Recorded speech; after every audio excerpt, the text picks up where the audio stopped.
All right, let's go ahead and get started. Screen share it up. We're going to be going pretty fast, but this is all review material, so you should already know it. What I'm going to do is I'm going to go through the slides, tell you kind of the most important parts that you should probably think about, and then I'm going to look at the quiz, the homework. We're not going to solve every problem because many problems everybody got right or most people got right, but any of the ones that were troublesome are ones that I saw people making mistakes on. We're going to go back and look at them. Anyways, you already knew that. Let's get into it. So in week one, we did some really cool stuff. We started talking about the foundations of managerial economics. We defined what a manager is, what economics is, and kind of the role of managerial economics. I would know those definitions because those are important definitions that are a very easy thing to question about, but also a very easy just sort of way to get points, right? Being able to understand that basic logic. So going into that, it would be good to know about what the economics of effective management is, just kind of understanding what the basic goals are and basic things to understand. After that, there's a good foundational question that we always need to think about when thinking about economics, and that's the role of accounting versus economic profit. And within that, what the role of opportunity cost is, right? So there's opportunity cost to everything. It's the idea of what the next best use or alternative for a resource that the firm could use was, right? And these are not only resources such as the things bought on the market, but also stuff that's owned by the firm already. The stuff that's supplied by the firm's owner, such as their time and their resources and their private property.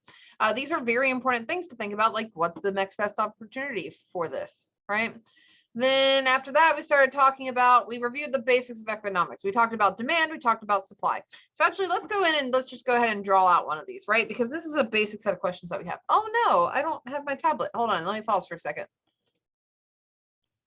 Okay, we got it. I actually took this to work today to record there. I had 11 hours of meetings, so I didn't get a chance to, but hey, that's okay because apparently I forgot the pen at home, so it wouldn't have mattered anyways. Okay, so let's keep going. So when we're talking about demand curves, we have to think about this relationship. It's a relationship based upon prices and quantity. So remember the fact that prices are always on this, there we go, vertical axis. It's the up and down. While across the bottom, that's quantity. Now, the law of demand states that as prices go up, you want less of it, right? So if prices are really high, consumers don't tend to buy as much. They don't demand as much goods and services. While when prices are really low, they do have more quantity that they demand. So we have this downward sloping demand curve. Demand curves are just the collection of all the different price and quantity relationships. So if right now something costs, for example, $5, maybe a consumer might want 10 of them, or maybe if something costs $2, maybe a consumer might want 30 of them, right? It's all this collection of relationships. Now, one thing that lots of people got wrong on the quiz, well, not lots, but like definitely more than zero, is the difference between demand and quantity demand. Demand is this whole line, right? It is a set of price and quantity relationships. That's why we can either move the entire curve to the right, when there's an increase in demand, or we move the entire curve to the left when there's a decrease in demand. This is something that happens for a non-price related reason, because if there's something that changes our attitudes, our behaviors towards a good or service, it's going to affect our attitudes and behaviors regardless of what the price is. So we see that shift laterally, right? While quantity demand, that's just moving in between different points, right? So we could be moving up to this point or maybe down to this point. And this is relative to price changes, because if there's a price change but nothing else has changed, then how we feel about a product, our set of demands for that product, right? The entire demand curve, that's going to remain the same.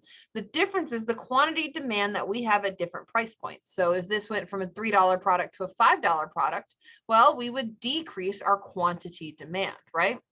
If it went from a $3 product to a $2 product, consumers would increase their quantity demand. So that's sort of the relationship with demand, and that's something really important to think about. So let's put this back over here. So I would go back through, think about the law of demand, think about what a demand curve looks like. If you ever think is upward sloping, that is something wrong, right? We have to think about this relationship in between demand as the functions in between price and quantity. So as we continue to go in, remember that the demand curve can also be thought of as our willingness to pay for something, right? Now, that doesn't mean it's necessarily what we pay.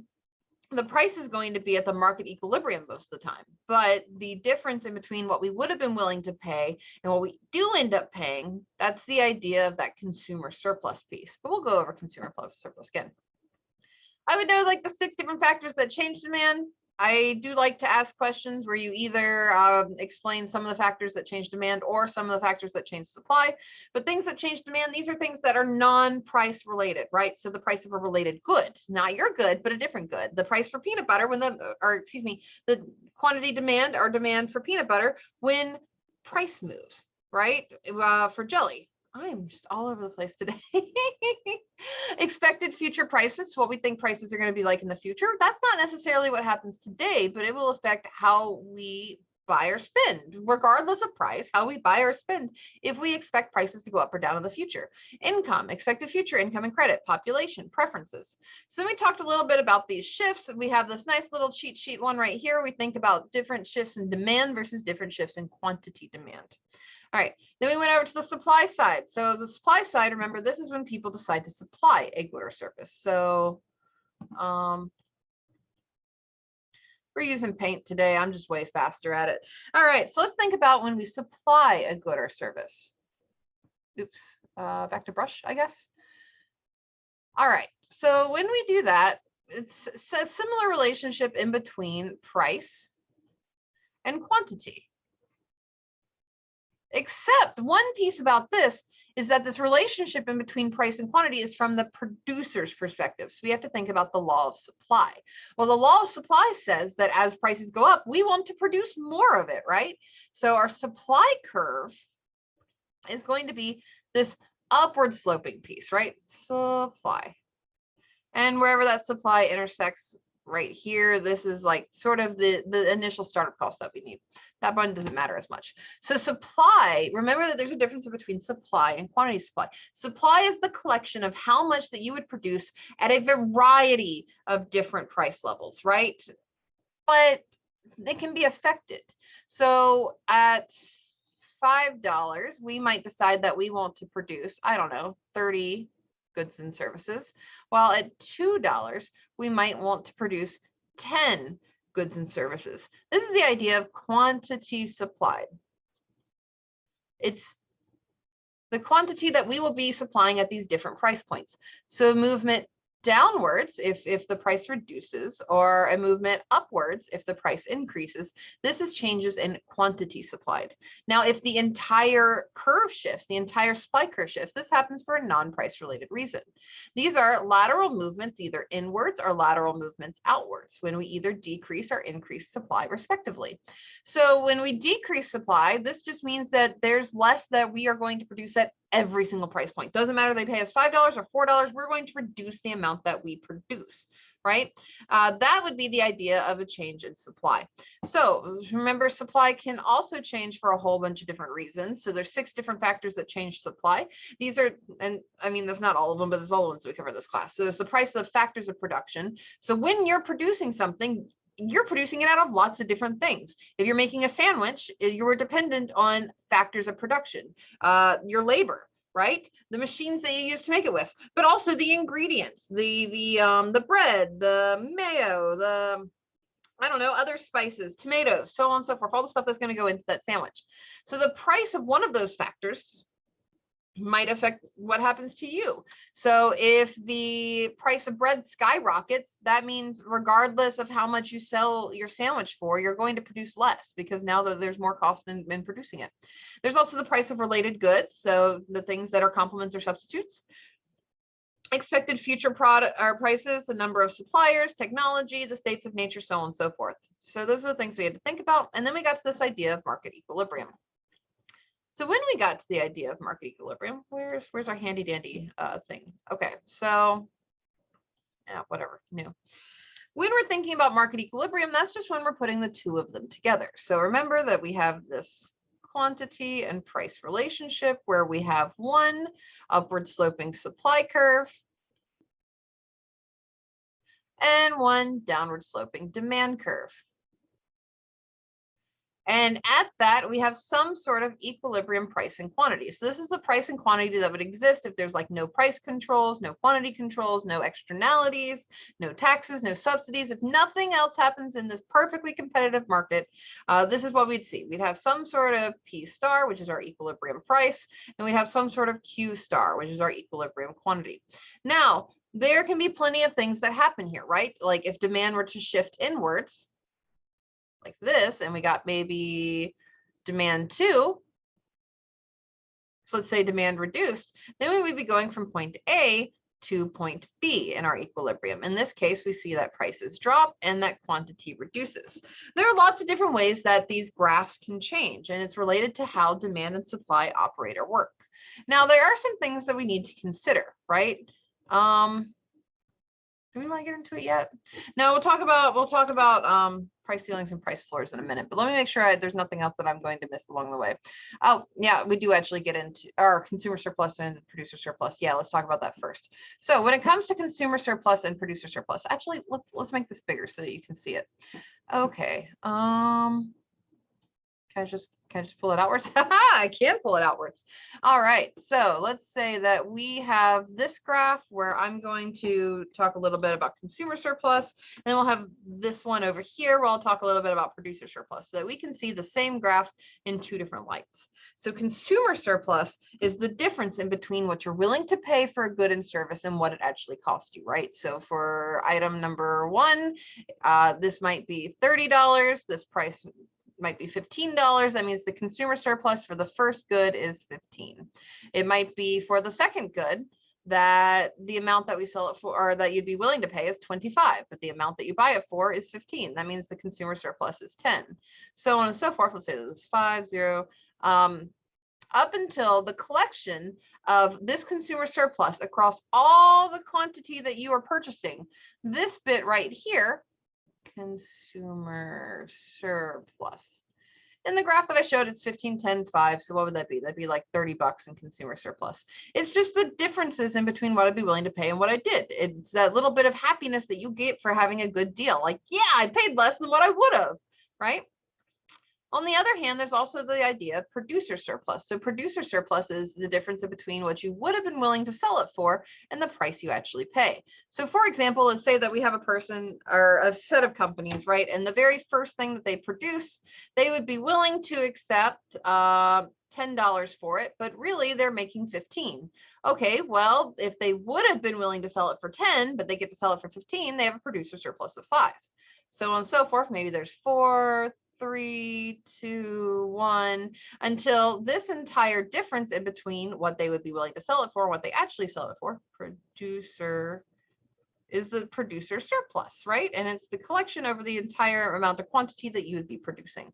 This is for the producer side, on top is for the consumer side. That's one that students tend to flip. So they tend to think that consumer surplus is on the bottom and producer surplus is on the top. That is not the case. It is that consumer surplus is on the top and producer surplus is on the bottom. Okay, and what does this add up to? 1 plus 2 plus 3 plus 4. Oh, so in this case, just because it's going to bother me if I don't finish drawing it out, this would have been $15 in producer surplus. Okay, perfect. So that's the idea of consumer surplus and producer surplus. I would definitely know how to identify that on a graph or how to talk about it. All right, then we need to think about shortages and surpluses. So if you remember shortages and surpluses, this is the idea of like price ceilings and price floors, right?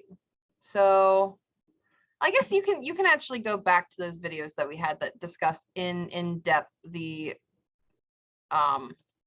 price and quantity effects, because I just realized I don't want to give you 5 hours of videos doing the exact same thing that you could actually go look up.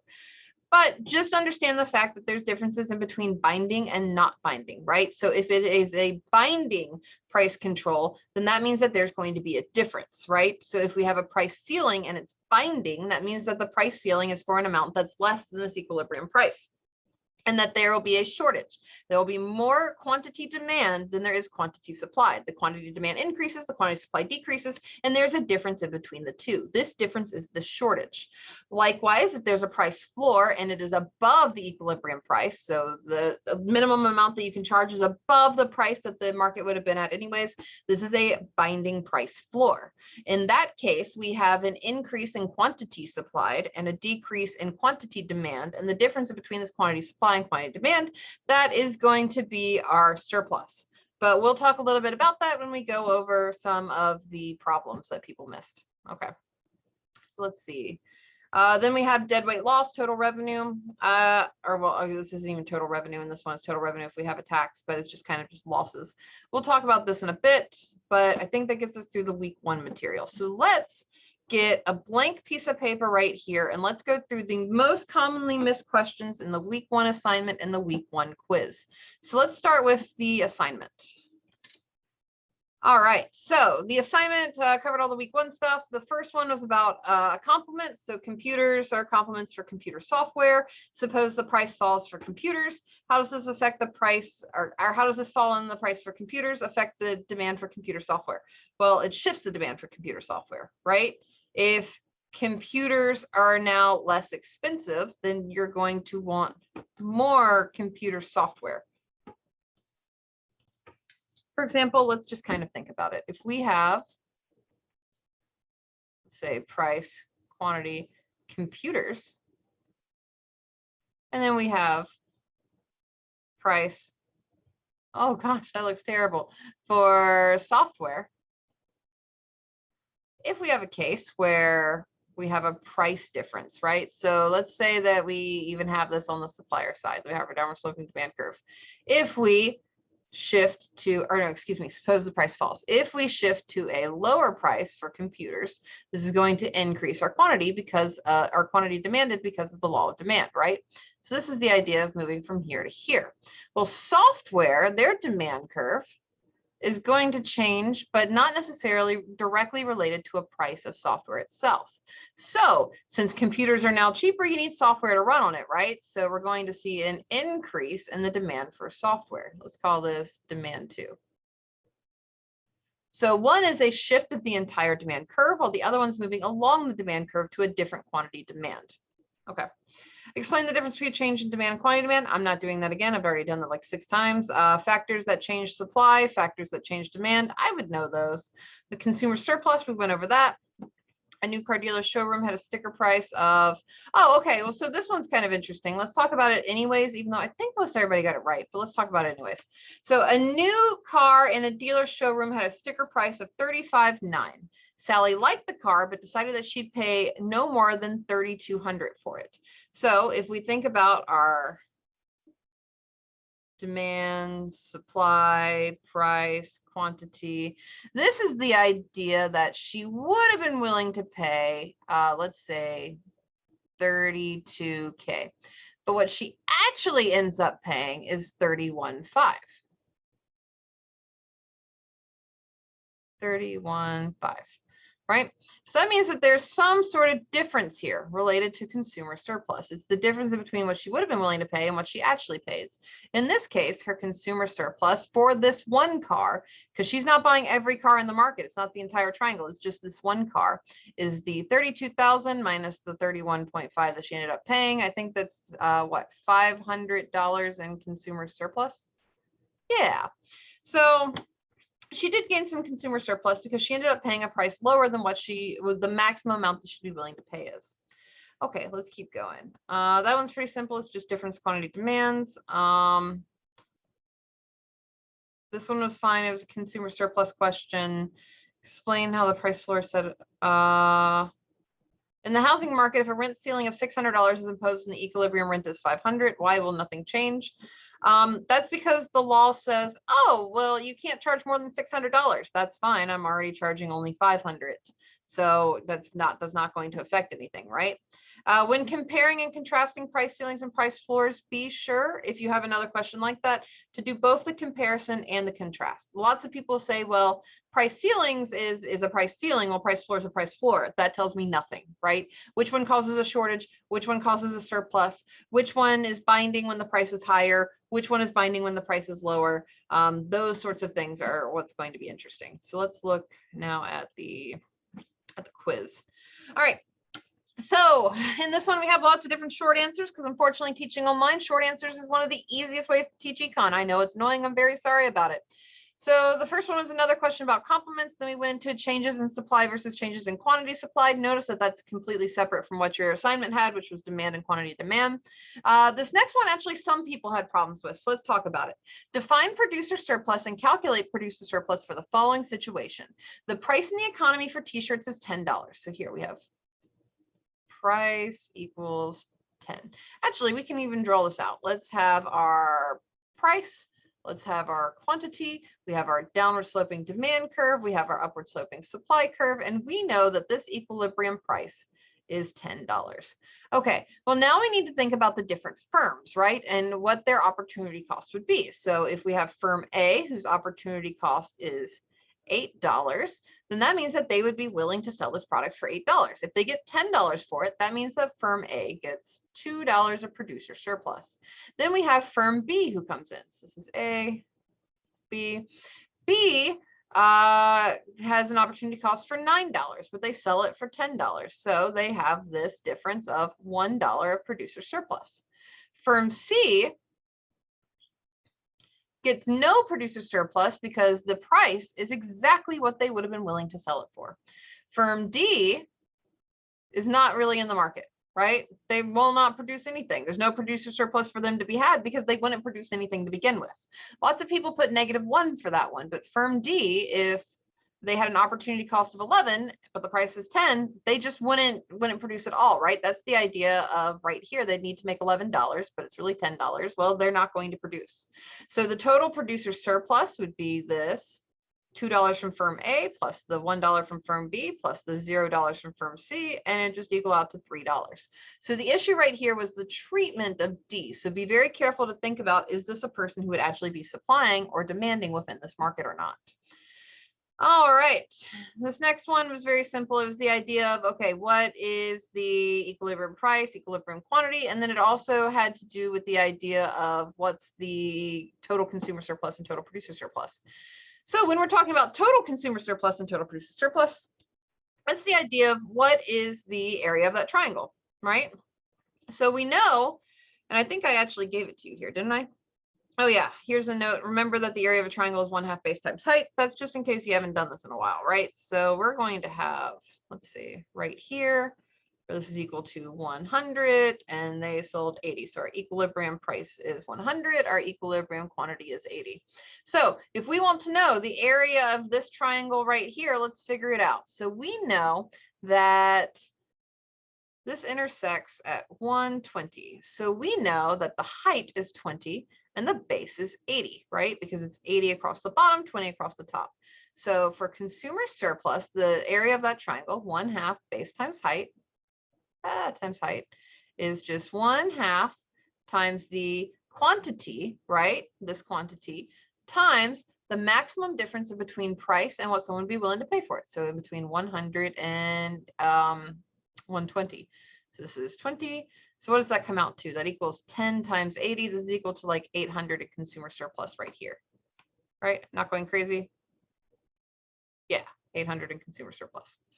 Now, if I'm thinking about producer surplus, that's the same thing, except we're looking at this bottom triangle. So we know that this intersects with 90, 100. So for the producer surplus, this 1/2 base times height equals 1/2 times the base. We know that's the quantity amount sold, so that's going to be 80 times the height. Well, we go from 90 to 100, so that's going to be 10.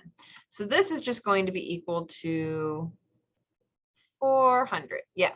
So the producer surplus is 400. The consumer surplus is 800. The consumers get more surplus from this good than the producers do. That's just the basics of how to figure out this one. Oh, the total amount consumers paid for printers. Well, that's just the idea of we sold 80 printers at $100, 80 printers at $100, that equals $8,000. Woo, okay, we're making it through. We're getting there. All right, so this figure is looking at the market for workers. So if it's a worker related one, we're often doing a minimum wage problem because it's one of the most popular ways that we like to discuss the idea of price floors and price ceilings in economics. So let's say we got our price, we got our quantity, we have our downward sloping demand curve, and we have our upward sloping supply curve. So we see that this intersection right here is at 4, a wage rate of $4 an hour. And we know at $4 an hour, we have 8,000 workers employed. Okay, so what are the questions that we have here? A, without any government intervention, what's the equilibrium wage rate for the employees? $4 an hour. Some people like to tell me 8. It's not 8. We have 8,000 workers who are employed. The wage rate is $4. It's the price part of it, right? Okay. B, if the government imposes a minimum wage of $3 an hour, what is the amount of employment? Okay, so if we have one at $3 an hour, we go across. If this is our price floor, it doesn't matter. People were already making more money than that, right? We would not change. There are still 8,000 people employed and there is no unemployment because we're still operating at this equilibrium. All right. So let's see. C, if the government imposes a minimum amount of $6 an hour, what's the employment here? All right. So our unemployment here. So if we have $6, then this one's going to be a price floor. And let's put binding because this one's going to matter. So in this case, what do we see happen? Well, we see that our quantity demand has decreased, right? Our quantity demand has gone from 8,000 to, how much is it in this picture? That's 6 to 4,000. So there's going to be a quantity demand of 4,000 workers, right? And then there's going to be more workers in the market willing to work, right? The quantity supplied is going to go up. If wages go up, more people want to work. So this is going to be 12,000. So the quantity supplied is going to be 12,000 workers. The quantity demand is going to be 4,000 workers. There's 4,000 jobs, 12,000 workers wanting them. Quantity supply is greater than quantity demand. So what do we have? We know in this case that we're going to have a surplus.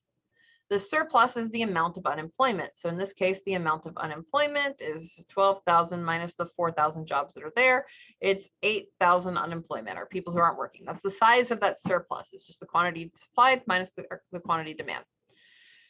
All right, difference between accounting profit and economic profit. That's just the idea of opportunity cost again, and then defining the law of demand. By now we know it, right? So that's going to be just the overview of the week 1 material. I'm going to try to come in with videos for the other 3 weeks of material too. So good luck. We got this. All right. Bye.